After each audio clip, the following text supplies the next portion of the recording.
Welcome to Not Milk Never Milk. Subscribe if you're lactose intolerant. In this video, I will explain how to change a GMC Sierra key fob battery. First, gather your essential tools. You will need a small flathead screwdriver and a fresh CR2032 coin cell battery. Make sure your workspace is clean and well lit, providing a clear view of the small components. Taking these initial steps ensures a smooth and efficient battery replacement process, protecting your key fob from any accidental damage. Now, let's open the key fob. Look for a small slot, usually located on the side or bottom edge of the fob. Carefully insert the tip of your small flathead screwdriver into this slot. With a gentle twisting or prying motion, separate the two halves of the key fob casing.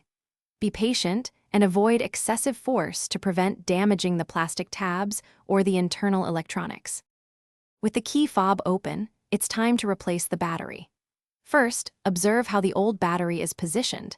Typically, the positive side, marked with a plus sign, faces up. Gently pry out the old CR2032 battery. Now, take your new CR2032 battery and carefully insert it into the compartment, ensuring the positive side is facing the same direction as the old one. This ensures proper contact and functionality. Finally, let's reassemble and test your key fob. Carefully align the two halves of the casing, making sure all the internal components are properly seated. Press the halves together firmly until you hear a distinct click, confirming they are securely closed.